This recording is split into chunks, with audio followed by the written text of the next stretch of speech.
ಎಲ್ರಿಗೂ ನಮಸ್ಕಾರ ಪ್ರಿಯ ವೀಕ್ಷಕರೇ, ನನ್ನ ಗುರು ಪರಂಪರೆ ಯೂಟ್ಯೂಬ್ ಚಾನಲ್ಗೆ ಸ್ವಾಗತ. ಎಷ್ಟೋ ಜನಕ್ಕೆ ಹೆಣ್ಮಕ್ಳಿಗೆ ತುಂಬ ಬರೀ ಇದು ಹೆಣ್ಮಕ್ಳು ಮಾತ್ರ ಮಾಡುವಂಥದ್ದು ಅಂತ ತಿಳ್ಕೊಬೇಡಿ, ಗಂಡು ಮಕ್ಕಳು ಮಾಡ್ಬೋದು.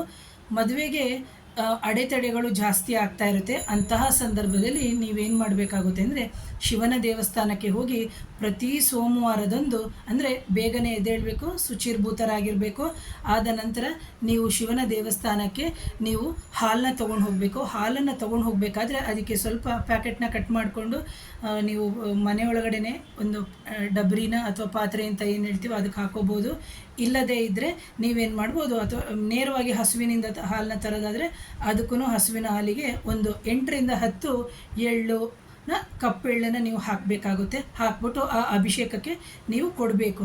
ಆ ನಂತರದಲ್ಲಿ ದೇವಸ್ಥಾನ ಅಂತ ಏನಿದೆ ಆ ದೇವಸ್ಥಾನದಲ್ಲಿ ಕೂತ್ಕೊಂಡು ಓಂ ಸೋಮೇಶ್ವರಾಯ ನಮಃ, ಓಂ ಸೋಮೇಶ್ವರಾಯ ನಮಃ, ಓಂ ಸೋಮೇಶ್ವರಾಯ ನಮಃ, ಓಂ ಸೋಮೇಶ್ವರಾಯ ನಮಃ ಅಂತ ಹೇಳಿಕೊಂಡು ನೀವು ಮಂತ್ರವನ್ನು ಪಠಿಸುತ್ತಾ ಹೋಗೋದ್ರಿಂದ ನಿಮ್ಮ ವಿವಾಹದಲ್ಲಿ ಆಗುವಂಥ ಅಡೆತಡೆಗಳು ಅಂದರೆ ನಿಧಾನವಾಗಿ ಕಮ್ಮಿಯಾಗಿ ನಿಮಗೆ ಒಳ್ಳೆಯ ವರ ಅಥವಾ ವಧು ಸಿಗ್ತಾರೆ ಅಂತ ಹೇಳ್ತೀನಿ.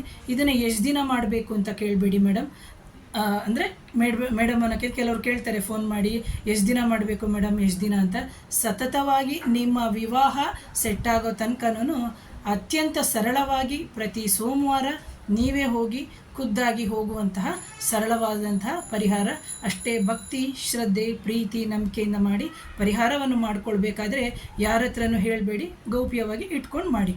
ಆ ನಂತರದಲ್ಲಿ ಆದ ನಂತರ ಅದೇ ಅಂದರೆ ವಿವಾಹ ಆದ ನಂತರ ದಂಪತಿಗಳು ಬಂದು ಆ ಶಿವನ ದೇವಸ್ಥಾನಕ್ಕೆ ನಮಸ್ಕಾರವನ್ನು ಹಾಕಿ ನಿಮ್ಮ ಕೈಲಾದಂತಹ ಸೇವೆಯನ್ನು ಮಾಡಿ ಅಂತ ಹೇಳ್ತೀನಿ. ಪ್ರಿಯ ವೀಕ್ಷಕರೇ, ಯಾರಾದರೂ ಮೊದಲನೇ ಬಾರಿಗೆ ನನ್ನ ಚಾನಲನ್ನು ನೋಡ್ತಾ ಇದ್ದರೆ ದಯವಿಟ್ಟು ಸಬ್ಸ್ಕ್ರೈಬ್ ಆಗಿ, ಹಾಗೆ ಕಮೆಂಟ್ ಮಾಡಿ, ಶೇರ್ ಮಾಡಿ.